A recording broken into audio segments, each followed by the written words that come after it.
Este é o último que eu quero apresentar hoje. Eu falei hoje rapidamente, mas hoje eu vou partilhar sobre este livro. Eu disse que hoje ficou aí uma promessa de que a mensagem seria diferente. Algumas pessoas vieram também para ouvir outra mensagem. Então, Mais do que Vencedores é baseado no Cântico da Vitória de Romanos, capítulo 8. É um dos textos incríveis da Bíblia. Nós vamos hoje meditar sobre ele. Eu quero partilhar convosco alguns princípios que estão neste livro. O livro tem muito mais, vocês depois levem o livro. Eu percebi que este texto não tem apenas promessas, mas tem princípios importantíssimos para a nossa vitória. Eu percebi uma coisa. A promessa da vitória, a vitória é uma promessa de Deus, mas ela não é automática. Eu queria que você pensasse sobre isso. A vitória é uma promessa de Deus, mas ela não é automática. Ela não vai acontecer só porque Deus prometeu. Ela vai acontecer quando tu vives os princípios e as dinâmicas e o caminho daquilo que Deus quer fazer na tua vida. Olha, irmão, será que é mesmo assim? Sim, a Bíblia diz assim. Vocês não sabem que num estádio todos correm, mas um só leva o prémio? Isto é a Bíblia que diz. Vocês não sabem que no estádio todos correm, mas um só leva o prémio? Correi de tal maneira que o alcanceis. Agora, este princípio nunca é para a salvação, nem para o favor de Deus, nem para o amor de Deus. Você não precisa correr nada, nem mexer uma palha. É bom que nem o faça. A pior coisa que eu podia fazer para com o meu pai era tentar fazer alguma coisa para ele me amar mais. Se um filho tiver que fazer isso para sentir o amor do pai, olha, não faça. Porque não faz sentido. Entende? Seja filho, seja pai, seja marido, seja mulher. Nunca faça nada para comprar amor, porque isso só arromba a nossa personalidade. Agora, para eu alcançar a minha promessa, para eu alcançar o que Deus me prometeu, para eu alcançar o meu propósito de vida, é bom que eu corra o meu melhor. Irmão, mas isso não é a força humana, não é as obras humanas. E onde é que está a graça? A graça está sempre totalmente envolvida no meu... Eu só me esforço por causa da graça. O problema é se eu me esforçar sem a graça. Mas se eu tiver graça, é bom que eu dê o meu melhor. É quando eu chego ao fim de mim mesmo que começa o início de Deus. É quando eu faço o meu natural que Deus põe o seu sobrenatural. Quando os homens tiraram a pedra do túmulo de Lázaro, que Jesus ressuscitou um morto de 4 dias, que ele até levitou e voou, que ele estava completamente enfaixado. Lázaro, para vir lá debaixo do túmulo, até cá acima, ele veio a voar. Milagre incrível. Você acha que Jesus, com esse poder de milagre de ressuscitar um morto de 4 dias e pô-lo a voar, você acha que ele não tirava dali aquela pedra? Foi quando os homens fizeram aquilo que podiam fazer, que ele fez aquilo que eles nunca poderiam fazer. Princípios de vitória. Nós precisamos de aprender. Eu hoje falei sobre a importância de aprender para vencer. Lembra essa história? Alguns não estavam aqui, eu tenho que contar a história novamente, eu vou ser rápido. Aquele avô que ensinou o neto a jogar xadrez. Alguém aqui não ouviu essa história? Quem está aqui hoje, que não teve de manhã? E ele estava a ensinar o neto a jogar xadrez e o neto ficou muito chateado. A dada altura ele ficou chateado, ele atirou pedras ao chão e ele, eu não quero mais jogar xadrez. E o avô, mas porquê? O que é que se passa? Porquê é que não quer jogar xadrez? Eu não quero jogar xadrez, eu estou cansado de perder. E o seu avô disse, mas não fiques assim, tu estás a aprender, ainda hoje tu só aprendeste o jogo hoje, como é que queres pensar em vencer? Tu estás a aprender. E o neto ainda ficou mais chateado, o rapaz ficou cheio, ele disse, eu não quero aprender, eu só quero vencer. Esta é a birra de tanto adulto, de tanta gente. Quer vencer, mas não quer aprender. Não funciona. Temos de aprender para vencer. Amém? Temos de aprender para vencer. A vitória é uma promessa, mas ela não é automática. Precisamos lutar por ela, aprender e crescer ao nível de entrar na posse de tudo aquilo que Deus nos prometeu. Veja o que Paulo disse a Timóteo numa das cartas. Paulo disse assim, Timóteo, eu exorto-te a que tu possas lutar pelas profecias que te foram dadas. Uau! Que combatas. Nós podíamos pensar, Deus já falou, eu não preciso fazer nada.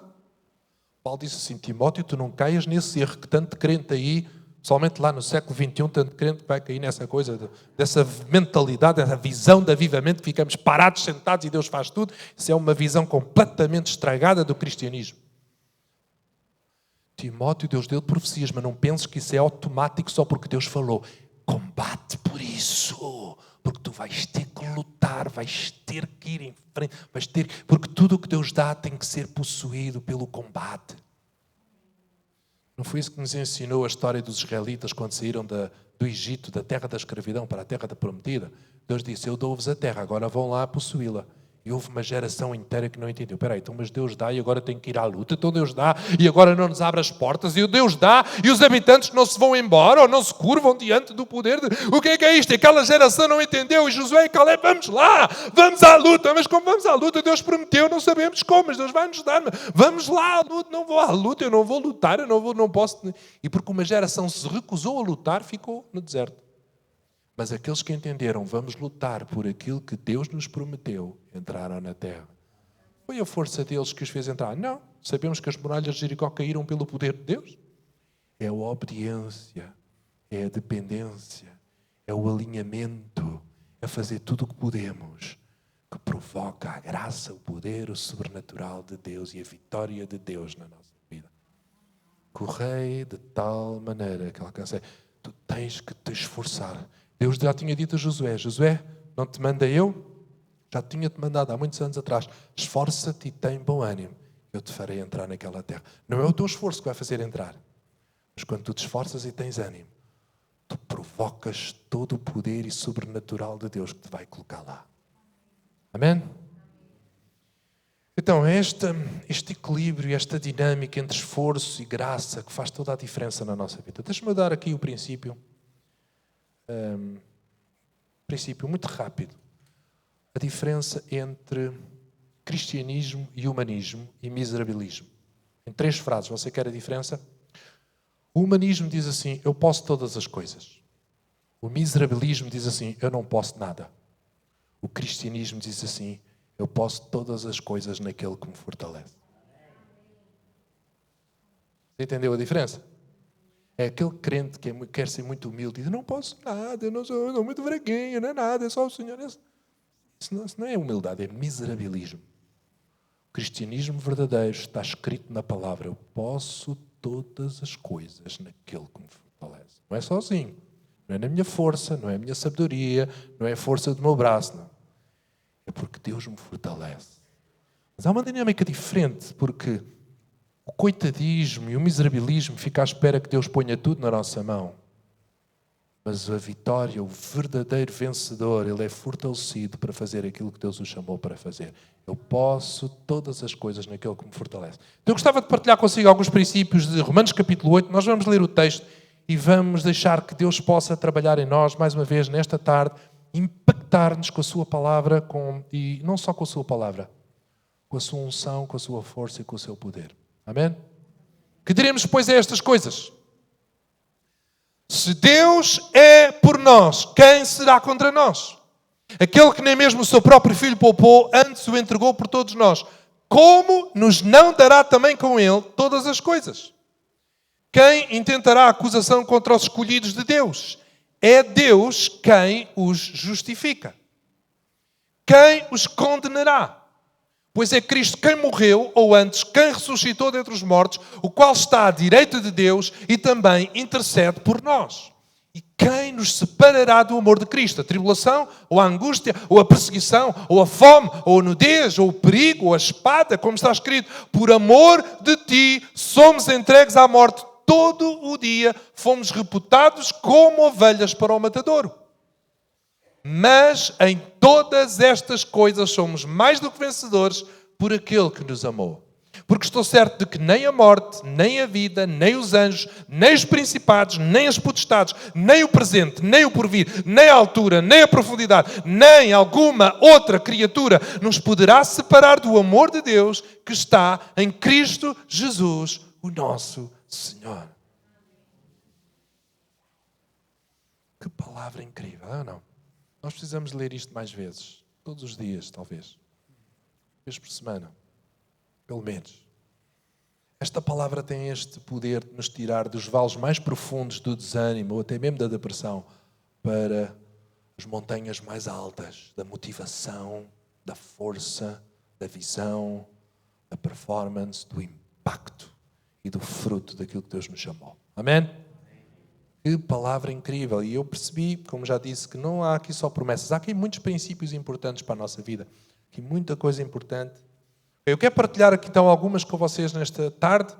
E vamos ao primeiro princípio. O apóstolo Paulo ele começa com aquele texto: se Deus é por nós, quem será contra nós? Então, lembra-te de quem é por ti. A nossa tendência natural é focar no negativo. Temos que entender isto. Às vezes nós estamos a ver tudo negativo, estamos a falar de tudo o que é negativo. Não é porque o negativo seja aquilo que é o mais forte na nossa vida, é porque há uma tendência em nós de focar no negativo. Não é por acaso que as notícias estão focadas naquilo que é negativo. Ninguém tem paciência para ficar preso ao ecrã por aquilo que não tem algum conflito. Isto é a verdade, meus irmãos. Não é por acaso. Você acha que não acontece tanta coisa boa no mundo? Porquê é que isso não é notícia? Não é notícia porque ninguém fica preso ao ecrã com aquilo que não tem conflito. Você próprio não conseguiria ver um filme de 2 horas se não houvesse conflito. Todas as pessoas que fazem novela, que fazem série, que fazem filme, a receita é toda a mesma. Só muda a história. A receita é sempre a mesma. Tem de haver um conflito, depois tem de haver uma finalização. Pode ser mais trágica, pode ser mais otimista, pode ser com mais superação ou menos superação, mas a receita é sempre esta. Porquê? Porque se não houver algum tipo de conflito, você já pensou ver um filme, está tudo bem, está tudo feliz, sai de casa, vai para o trabalho, beijinho, beijinho, abraço, abraço, tal. Eu não tenho mais paciência para isto. A receita é esta. Nós focamos mais naquilo que é negativo. Não é que não gostemos, nós não gostamos daquilo, mas mexe, não é? Então há uma tendência, nós acabamos por focar mais no negativo. O segredo na vida é entender isto e trabalhar a nossa mente, trabalhar as nossas emoções para fazer ao contrário e para tirar o nosso foco daquilo que é negativo para aquele que é por nós. Eu sei que às vezes há pessoas que nós dizemos assim, penso naquilo que é bom, e há pessoas que dizem, mas eu não tenho nada de bom na minha vida. Houve aquele homem que foi ao psicólogo, não é? E ele, está tudo mal, já não sei o que é de fazer à minha vida. E o psicólogo disse, então, mas olha, vamos fazer aqui um exercício, vamos fazer aqui 2 tabelas, numa tabela vamos pôr aquilo que está mal, noutra tabela vamos pôr aquilo que está bom. E ele disse, mas doutor, esse é o problema, você não está a ouvir o que eu disse, eu não tenho nada para pôr nessa tabela. Você não tem nada, então, lamento o que aconteceu à sua mulher, ela morreu de quê?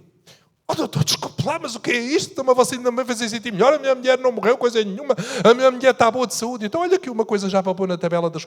Mulher boa de saúde, está a ver, então? Então, o que é que aconteceu à sua casa? A sua casa ardeu?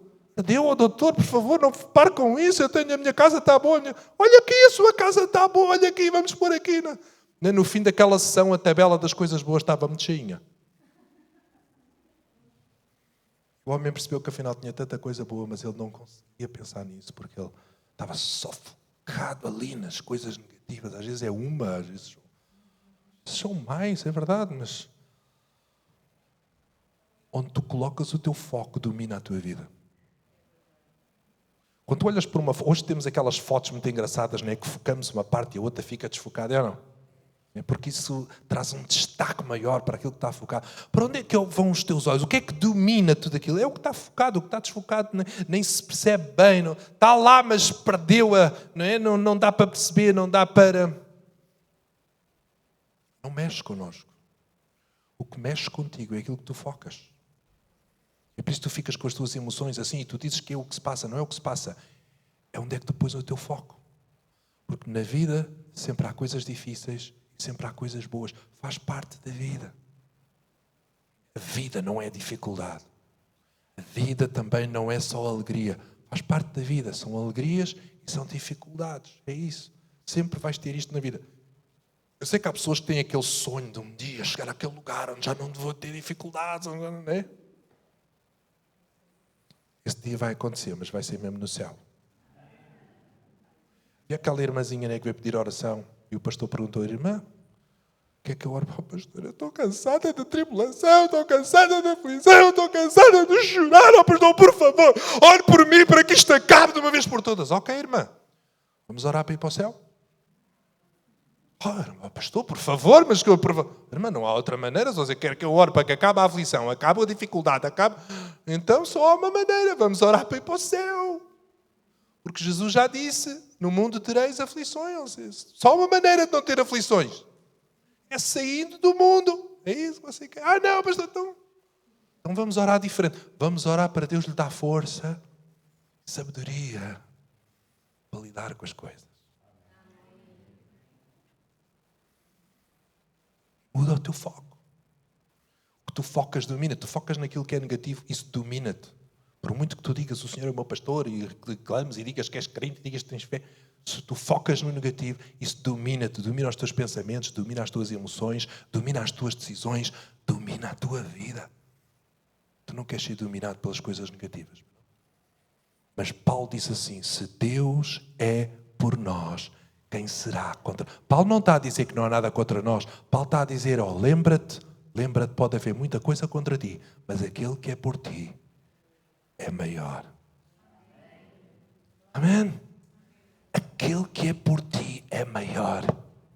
Há uma história que ilustra isto de uma forma muito viva, muito viva, quando o profeta Eliseu é cercado pelo maior império do seu tempo. O império da Síria, aquele exército, eles venciam reinos, nações, e eles, a dada altura, chatearam-se com Eliseu, porque ele andava lá a ter revelação dos planos, dos projetos, e andava a revelá-los ao rei, e eles, encurtando a história, eles cercaram aquela cidade para apanhar um homem. No outro dia de manhã, quando o servo de Eliseu viu aquilo tudo, ele assustou-se, ele ficou em pânico. Talvez não era para menos, cercado pelo maior exército que vencia reinos, vencia nações, vencia ninguém. Era considerado o exército mais forte, o exército que ninguém conseguia vencer, ninguém conseguia fazer frente. E agora? O que é impressionante é que o profeta Eliseu estava muito calmo. Às vezes não sei o que é que perturbou mais o servo dele. Se foi de estar cercado pelo exército ou foi ver a calma de Eliseu. Como é que tu estás assim? Ele disse. Aí é que o profeta Eliseu fez uma das orações mais poderosas que podemos fazer. Eu não sei como é consigo quando você se sente cercado. Normalmente, não sei se é só comigo que isso acontece. Normalmente a nossa tendência é orar, sabe qual é? Senhor, tira isto daqui. Alguém aqui também ora como eu? Quando nos sentimos cercados, Senhor, tira isto daqui. Não, em nome de Jesus. Isto não é para mim. Eu sou teu servo, Senhor. Eu não aceito isto. Tira isto daqui. O problema é quando a coisa nós oramos e não desaparece da frente. Alguém já percebeu que mesmo quando oramos nem tudo desaparece da frente? O povo de Israel, sabe que há 40 dias que o gigante Golias estava lá? O que é que acha que o povo de Israel, o povo de Deus, estava a fazer em 40 dias? Acha que eles não estavam a orar? Nem é preciso a Bíblia dizer. Eles digam às mulheres lá que desta vez a guerra não é só nossa. Digam às mulheres que ficaram lá para orar. Nós estamos a fazer o mesmo, já não sabíamos o que fazer. 40 dias a orar. O gigante não saiu da frente. O gigante não sai da frente só com oração.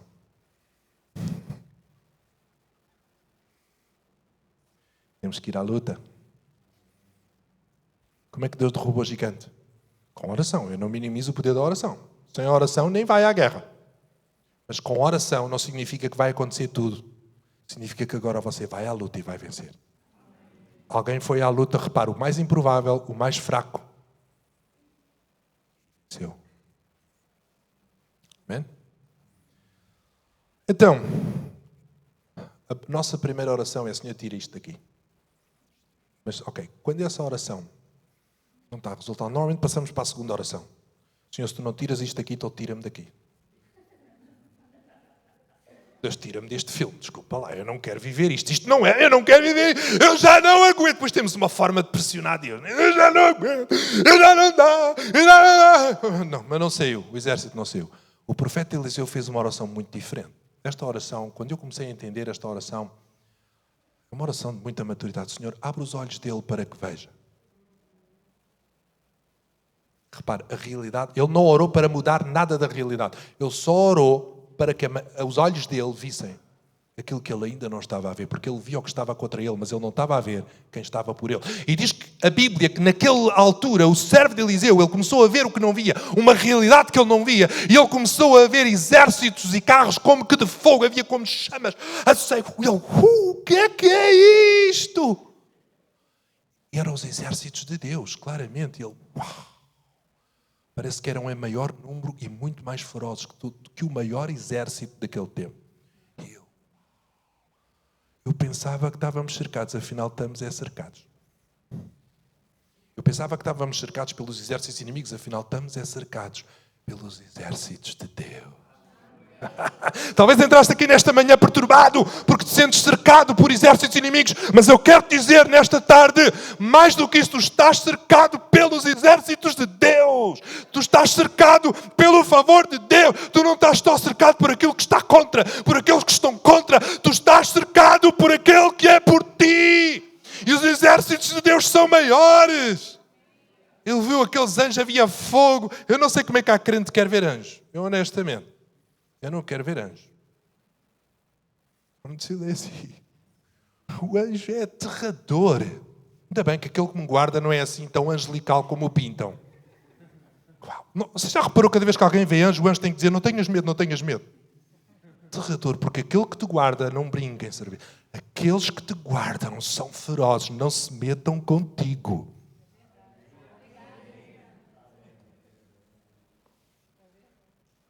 O próprio Deus é por ti. Se Deus é por ti, Paulo está a dizer, estás aí tão preocupado com quem está contra. Se Deus é por ti, preocupes. Venham. Venham. Em vez de dizer, oh não, e vêm eles, diz assim, venham. Quanto mais vierem, maior será a vitória. Para de focar naquilo que está contra. Lembra-te de quem é por ti. Lembra-te daquele que te guarda, não falha, não pestaneja, nem tosqueneja. Eleva os meus olhos acima dos montes. De onde me virá o socorro? O meu socorro vem do Senhor que fez os céus e a terra. Amém? O meu socorro vem do Senhor que está por cima, que é maior, que é o Todo-Poderoso. João vai falar sobre isto na sua carta quando ele diz maior é o que está em vós do que aquele que está no mundo. Lembra-te de quem é por ti. Para de lamentar tudo o que está contra, porque aquele que é por ti é maior, aquele que é por ti é quem manda nisto tudo. A tua vida não está ao sabor daquilo que está contra, a tua vida está nas mãos daquele que é por ti, a tua vida está bem guardada, bem alicerçada. E Paulo continua, e Paulo diz assim, aquele que nem mesmo o seu próprio filho poupou, antes o entregou por todos nós, como não nos dará também com ele todas as coisas? E aqui percebemos este princípio. Deus pode e Deus quer, porque, nós começamos a entender, a compreender e a aceitar. Deus é maior, Deus é o Todo-Poderoso, Deus tem poder, Deus é maior do que tudo aquilo que vem contra mim. Mas será que Deus vai fazer? Será que Deus pode fazer? Deus tem poder, mas será que Deus quer? E é aqui que Paulo está a resolver essa questão. Não, Deus quer, porque aquele que dá o seu filho, como não nos dará também com ele todo? Por outras palavras, Paulo está a dizer assim, todos aqueles que são pais sabem, quem dá o filho está pronto a tudo. Se Deus foi por ti que Deus deu o seu filho, se foi por ti que ele deu o filho, por ti, eu até estou tentado a ter inveja de ti. Quando se trata de ti, Deus vai até onde for preciso. Se ele já deu o filho por ti, quando se trata de ti, da tua vida, de tudo o que se passa à tua volta e tudo o que tu estás a viver, Deus vai até onde for preciso. Deus pode. Deus quer. Ele já investiu demasiado em ti para deixar-te de qualquer maneira. Ele vai cuidar de ti. Ele quer. Ele ama-te tanto que Ele preferiu entregar o seu filho para morrer do que viver sem ti. É o quanto Deus te ama. Dar para a cruz é entender de uma vez por todas, não só que Deus nos ama, mas é o quanto Ele nos ama. Deus preferiu entregar o seu filho para morrer do que viver sem ti, porque Ele é completamente apaixonado por ti. Ele vai até onde for preciso, mas Ele nunca te largará, Ele nunca te abandonará, Ele nunca falhará, o que significa que vais vencer. Amém? Mas o princípio que eu quero partilhar convosco, não dá para seguir todo o texto, como eu já disse, mas há uma expressão que é chave naquele versículo 37, que é o versículo clímax de todo o texto, mas em todas estas coisas somos mais do que vencedores por aquele que nos amou. Mas antes do texto há esta expressão que passa despercebida, mas ela é uma chave poderosa para entender tudo o resto. Mas é que nós somos mais do que vencedores como e quando. E o texto diz, mas em todas estas coisas somos mais do que vencedores. O que nos leva a perguntar quais coisas. Certo ou não? Quais coisas? São as que estão lá nos versículos antes. A lista, vamos relembrar a lista que está lá antes. Vamos lá. Quais são as coisas nas quais somos mais do que vencedores? Olha aí, a tribulação, a angústia, a perseguição, a fome, falta de bens materiais, perigo, espada. Está lá. Paulo dá esta lista e depois ele diz, mas em todas estas coisas, não é longe destas coisas. Já percebeu a diferença daqui da forma como é colocada esta ideia? Não é longe destas coisas que eu sou vencedor. É passando por muitas delas. É que às vezes estamos a passar por algumas coisas difíceis e nós pensamos, eu sou um derrotado, eu sou um fracasso, eu não vou conseguir, isto está tudo mal, e onde é que está a fidelidade de Deus, e onde é que está a graça de Deus, e como é que é possível? Tem calma, tu não é por não passares pelas coisas que tu és vencedor, na melhor das hipóteses eras o mestre do escape. Repara uma coisa, nenhum atleta pode ser vencedor sem passar pela prova, certo ou não? Já viu algum atleta, eu venci, venceu, eu nem sequer fui à prova, não. Você não foi à prova? Como é? Não, mas eu venci porque eu não fui à prova. Ninguém vence porque não foi à prova. Você vence porque passou pela prova, é ou não? A prova é difícil, a prova é dura. Essa é a razão porque você nunca vai ver um atleta que está convocado, que tem a possibilidade de ir para, por exemplo, uma prova das mais difícil do mundo, a maior prova desportiva, as Olimpíadas, ou um campeonato mundial na sua modalidade. Você não vai ver um atleta que vai para lá e ele a chorar, e ele triste, e ele ansioso, e ele cheio de medo. Você não vai ver isso. Você nunca vai ver uma entrevista de um atleta que vai para a prova mais difícil do mundo. Você não vai ver a entrevista e ele... Porquê eu? Porquê logo a mim, com tantos atletas no mundo? Porquê que tem que ser eu que vou lá e enfrentar os mais difíceis do mundo e com um risco de lesão? Orem por mim. Você ouve o crente falar assim. Você não ouve um atleta falar assim, ou não? O atleta está eufórico. O atleta vai para a prova mais difícil do mundo, enfrentar os adversários mais... Ele está eufórico. Eu vou lá. Eu fui convocado. Você é louco ou quê? O atleta entende uma coisa que nós esquecemos tantas vezes. É a prova que leva ao pódio. A prova está difícil aí. Estou tentado a ter inveja de você novamente. Está difícil a prova. E que você está mais perto do pódio do que nunca. E a prova é muito grande. Quem sabe o que é uma prova assim bem grande? Eu acho que a sua prova é maior do que a do vizinho do seu lado aí. Fica aí para a pessoa que está ao seu lado. A minha prova é maior do que a tua.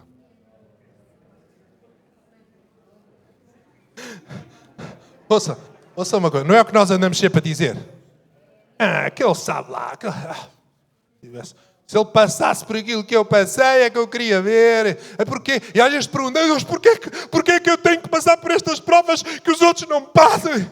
Ouça uma coisa. Primeiro, você não sabe o que o outro passa, que você só vê o Instagram dele. Você não conhece as... Está a ver o Instagram? Olha este, olha. Está bem assim também eu e tal, é tudo bom, é tudo família feliz. Ouça uma coisa, ver o Instagram não é saber se ele tem prova ou não tem prova. Você não sabe o choro daquela gente. As pessoas não têm noção, quando vê uma foto toda feliz da minha família, lá todos, você não sabe a discussão que houve antes para ter aquela foto. Ninguém sabe, o Instagram não mostrou. Porque a minha filha diz, eu não quero mais tirar foto. Já para aí, não vês televisão durante uma semana. Já para aí. E eu, querida, deixa lá a foto, só estamos-nos a chatear. Não me interessa, já para aí, Martim, vem para aqui. E houve uma discussão enorme, e agora na foto está tudo. E as pessoas que família estão a ouvir, eles não sabem o que custou aquela foto. Os gritos, a discussão. E depois acabou a foto. Estou casada. E eles com aquela cara. Faz uma cara, finge que estás feliz. É assim que se consegue fotos lindas no Instagram. Você não sabia? Estou a dizer alguma revelação aqui. Parece sempre que a luta do outro é pior que a nossa. Não, desculpe neste caso. Que a nossa é sempre pior que a do outro, não é? Mas olha, eu tenho boas notícias para você. Há pessoas que entraram aqui a perguntar assim. Mas o que é que parece que as minhas lutas são maiores que a do outro? Tenho uma resposta para você. Quer uma resposta? Porque parece que a sua vitória vai ser melhor que a do outro. Repara uma coisa, a vitória é proporcional à prova. Se a sua prova está muito complicada aí, significa que a sua vitória vai ser proporcional. Eu estou outra vez tentado a ter inveja de você.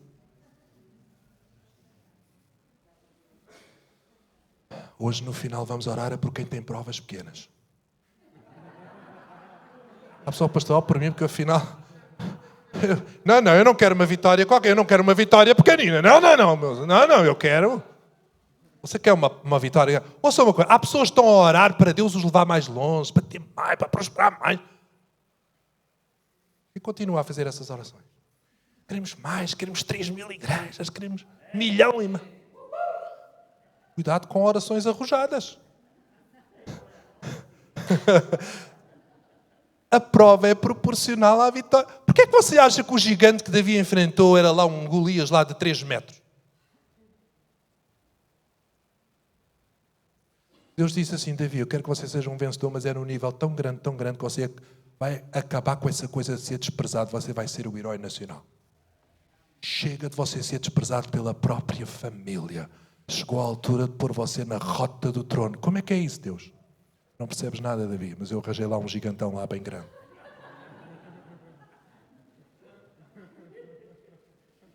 E eu aprendi na escola dominical, sabe uma coisa? Comecei a pensar, espera aí, primeira vez que eu entrei numa escola dominical, numa igreja evangélica, eu tinha cerca de 6 anos, 44 anos, não estou mal nos meus... Sou muito bom com matemática. Está certo, 44 anos. Eu entrei naquela primeira escola dominical. Qual foi aquela lição que eu nunca mais esqueci? Davi e Golias. Nunca pensei em escrever sobre isso. Eu aprendi na escola dominical. Deus trouxe Davi para Golias. Ninguém derrubava Golias, então Deus trouxe Davi para derrubar. Foram precisos muitos anos, quase 50 anos, para eu perceber, não. Foi tudo ao contrário. Deus não trouxe Davi para Golias. Desde o início Deus já tinha trazido Golias para Davi. Davi, tenho aqui uma coisa boa para ti, especial para ti. Este é feito à tua... Davi, Golias aqui de 3 metros. Chegou a altura de seres herói nacional. Quando Deus te quer promover a sério, não é com amigos. Houve uma coisa, eu andava a chorar tanto na minha vida, chorei tanto. Porquê é que eu não tenho amigos que me apoiam, meu Deus? Porquê é que nos momentos difíceis, Deus disse, esta foi a lição mais dura da minha vida. Não são os amigos que te vão promover. Deus, meus amigos, não, estás enganado. Os inimigos é que são a verdadeira promoção da tua vida. É quando tu enfrentas a dificuldade, a adversidade e a oposição, tu te preparas para as coisas grandes que eu preparei para ti. Tu precisas, não é de amigos que te apoiam, é de gente que te contesta e que te faz frente. Dificuldades, oposições, é isso que te promove. Por isso é que a Bíblia diz que Ele põe os seus inimigos por estrado dos seus pés. Sabe o que é um estrado? É um pódio. Faz você elevar-se mais alto. O que é que faz você elevar-se mais alto? Não são amigos. Os amigos confortam. Os inimigos promovem-te. Tu precisas, não é, de apoio de amigos.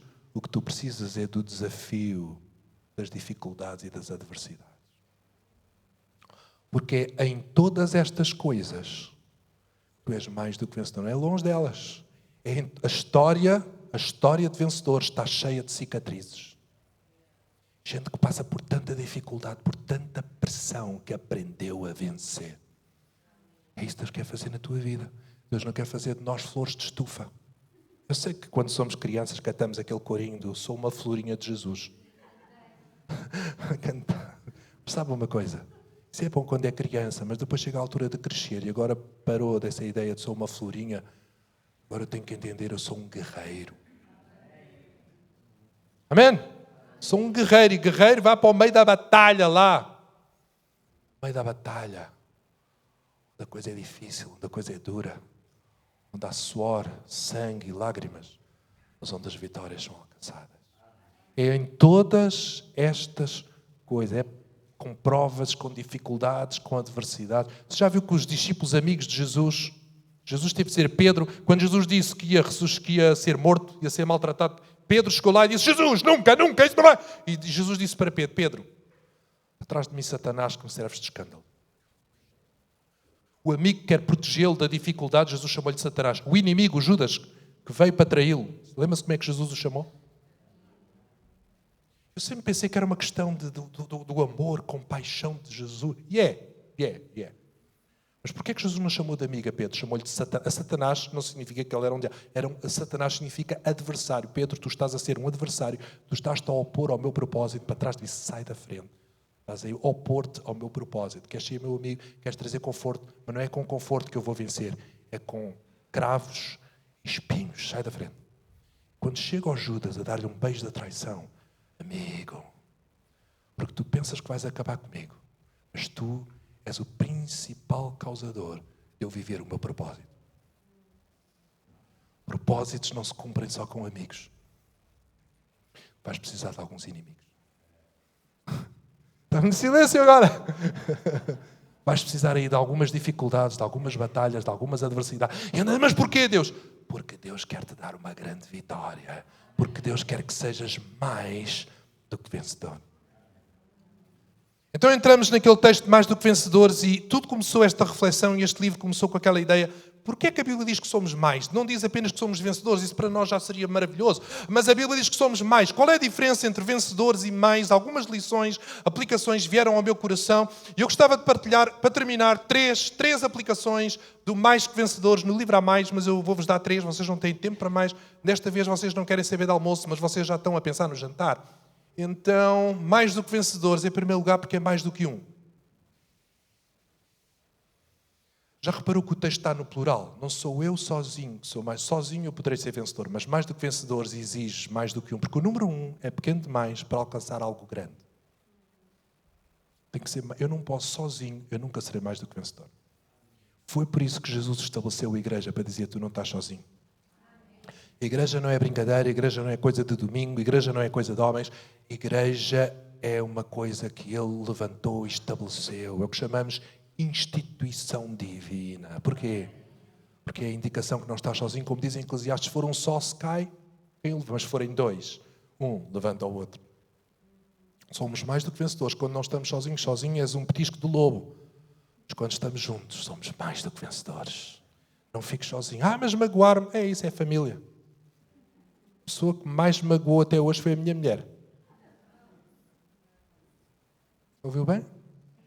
As pessoas que mais me magoam são os meus filhos. Quando eles é um tipo de respostas que eu digo, meu Deus, nunca pensei como um pai ouvir isto. Não é por causa disso que eu deixo a casa. Faz parte. Faz parte da vida. Faz parte do amor. E aí são as feridas de quem ama. Foi ferido, foi magoado. Que bom, oportunidade para crescer. Para perdoar, para aprender a estar junto. Você aprende a estar junto não é porque a outra pessoa é muito querida, é porque você aprende a superar as feridas e as mágoas. O segredo de manter-se junto não é a perfeição, é o perdão. A Bíblia diz, perdoando-vos uns aos outros, tal como Deus vos perdoou em Cristo. Certo ou não? A Bíblia não diz, não falhem, nunca falhem uns com os outros, isso não é aceitável. A Bíblia diz, perdoai-vos uns aos outros, significa, vocês vão falhar, isso é certo. É só dar tempo. Mas o segredo é perdoem-se uns aos outros. Magoaram, boa oportunidade para você crescer, para perceber que não é tudo sobre você, não é tudo à sua volta, não é tudo como você gosta, não é tudo do seu jeito. Tão bom para crescer, tão bom ser contrariado. O poder do casamento, é o poder da família, é o poder da igreja. Não é tudo sobre mim, assim como me torna uma pessoa melhor. Não é tudo do meu jeito, que eu acho que o palco deve ser azul, mas agora, olha, é preto. Não é por causa disso que me vou embora. Aquele chão, aquele azulejo lá, com azulejo português. Já não gosto daquilo. Não faz mal. É assim, não é tudo como eu gosto. Se for tudo como eu gosto, vou acabar sozinho. É o poder de estar junto. É o poder incrível na vida. É difícil, é mais difícil, mas depois, quando é preciso, eu não estou sozinho. Quando eu caio, eu tenho alguém que me levanta. Tem alguém que ora por mim. Tem alguém que luta por mim. Ser mais do que vencedor é quando eu entendo, eu não posso estar sozinho, é mais do que eu. Outra aplicação que eu quero trazer para si, mais do que vencedor, é mais do que um simples opositor. Já falei um bocado sobre isso hoje, mas quando nós queremos um nível mais na nossa vitória, nós precisamos de um mais na nossa oposição. Porque é proporcional, como eu já disse, a vitória é proporcional à dificuldade. Então, se eu quero mais na minha vitória, se eu quero uma vitória num nível mais elevado, se eu quero vencer num nível maior, então eu preciso perceber que eu vou ter uma dificuldade também num nível maior. Foi por isso que Davi não enfrentou um simples opositor, era lá um gigantão lá de 3 metros. Deixa-me dar uma história que explica isto. Quando o amigo de Jesus, Lázaro, ficou muito doente, as irmãs de Lázaro mandaram chamar Jesus. Foi? Jesus não foi logo. Eles mandaram o WhatsApp daquela altura, era um mensageiro. Mandaram um WhatsApp. Jesus vem depressa. Só que o WhatsApp voltou sozinho. O mensageiro voltou sozinho. Então Jesus disse que ainda não vinha. Mas ele disse que esta doença não ia acabar em morte. Ok? Vai acabar em morte. Só que Lázaro morreu. Quando Lázaro morreu, as irmãs de Lázaro ficaram destroçadíssimas. Uau, e agora? Jesus falhou connosco. Ele disse que não ia acabar em morte. E agora como é que é? Passado 4 dias do funeral, Jesus apareceu. Maria nem queria vê-lo. A ver aquela Maria que ficava aos pés de Jesus, nem foi vê-lo, nem queria vê-lo, só que Jesus mandou chamá-la. Oh, Marta, então a tua irmã. Pois é, ela está um bocado magoada, ela está... Vai lá, manda chamá-la, vai lá, manda chamá-la lá que eu quero falar com ela. Ave Maria, se tu estivesse aqui, Senhor... Aquela palavra muito engraçada de dizer assim, Senhor, não vieste porquê?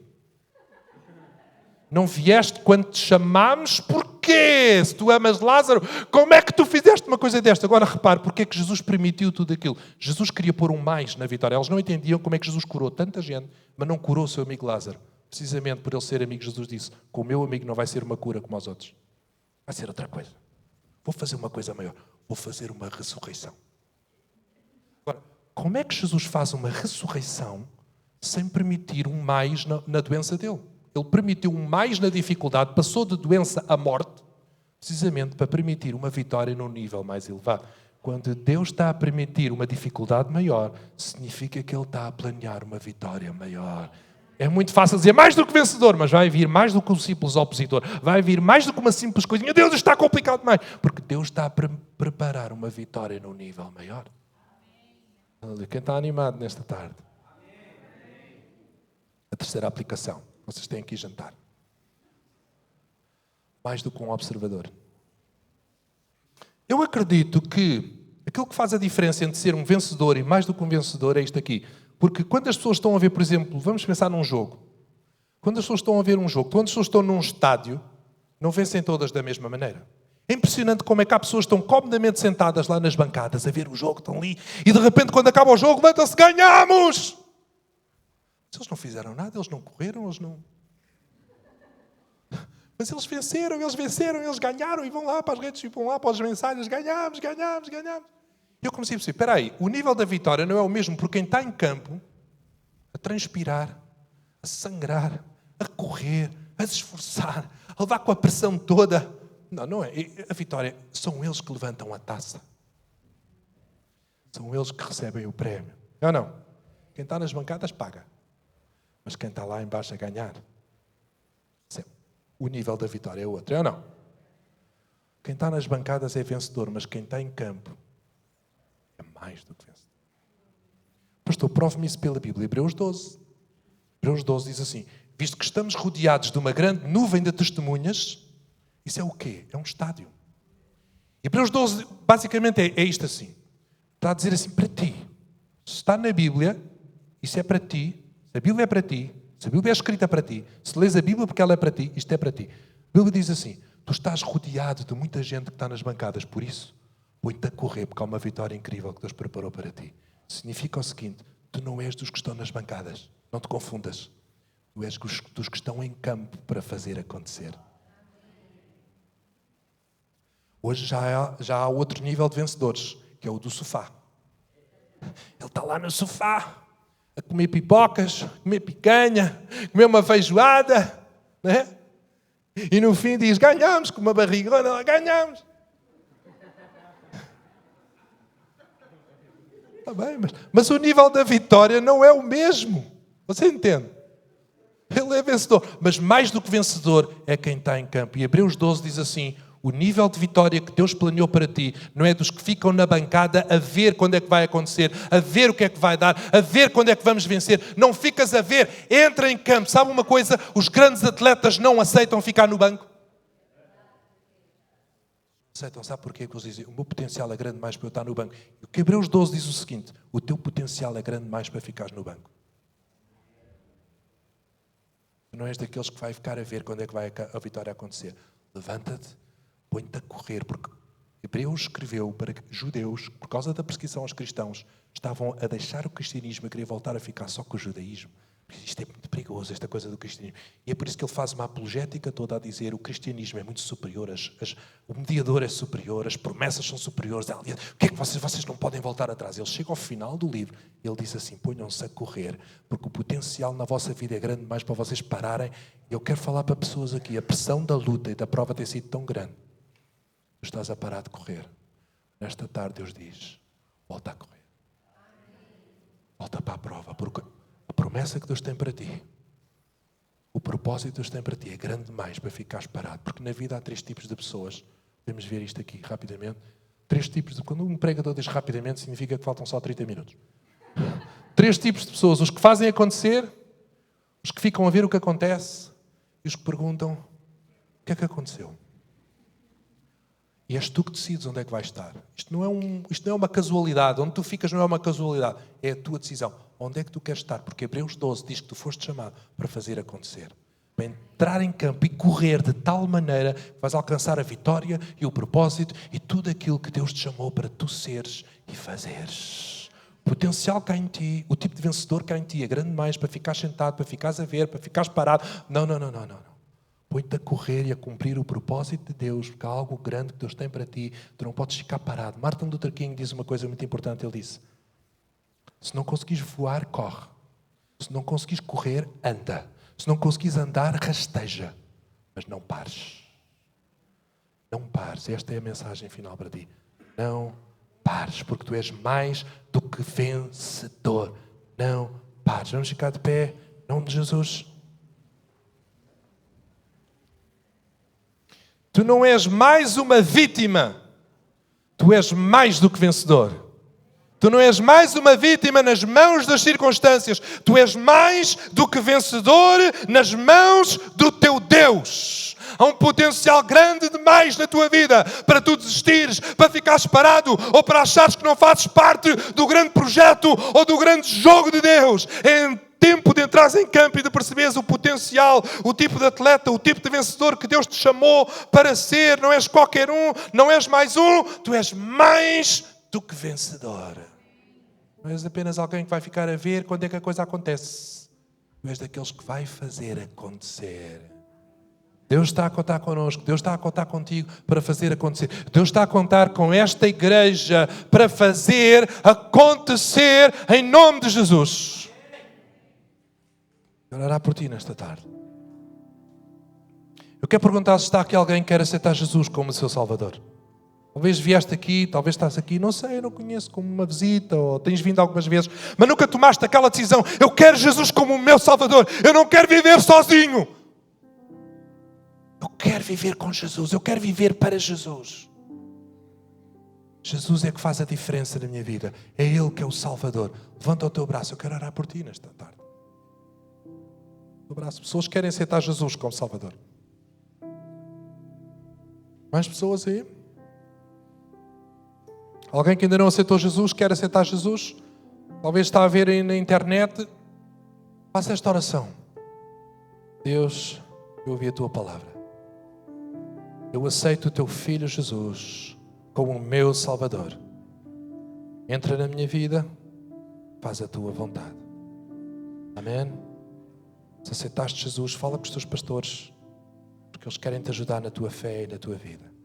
Quero ainda terminar orando por pessoas que estão aqui. Talvez a pressão da luta tenha sido tão grande e tu pensas em abrandar, pensas em desistir, pensas em parar. Vou parar um pouco, eu já não aguento mais.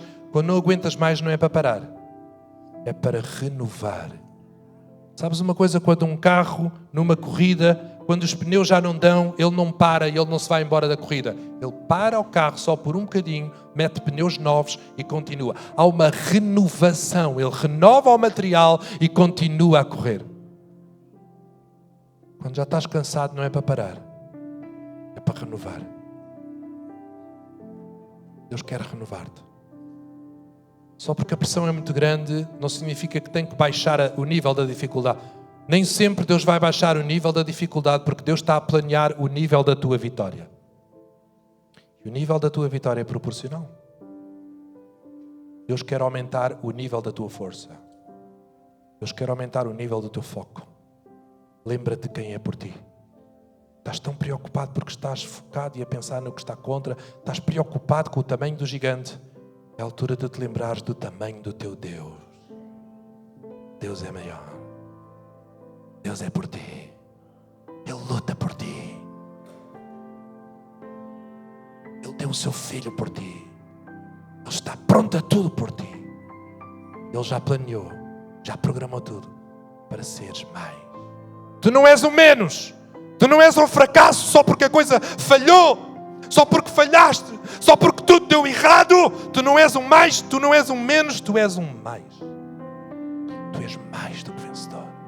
Tu és tudo aquilo que Deus planeou para ti. Tu não és uma vítima. Tu és mais do que vencedor. Deus está-te a querer levantar. Entra na corrida. Continua a correr. Volta a correr. A vitória está aí à tua frente. Estás mais perto do que nunca. Confia naquele que cuida de ti. Naquele que preparou tudo para a grande vitória que Ele te quer dar. Agora para que sejas fortalecido. Agora mesmo. Quero orar por ti nesta tarde. Ser fortalecido pelo poder de Deus. Ser fortalecido pelo Espírito de Deus. Ser renovado no teu interior. Ser renovado na tua mente. Ser renovado no teu coração. Pensamentos de desistência deem lugar a pensamentos de esperança. Renova os teus sonhos. Afina os teus sonhos. Porque Deus ainda não desistiu de ti. Deus tem um propósito. Deus tem algo grande para ti. Continua a correr. Não pares. Vai chegar o tempo em que aqueles que confiam no Senhor renovarão as suas forças e voarão. E voarão como as águias. Recebe em nome de Jesus. Recebe ânimo. Recebe força.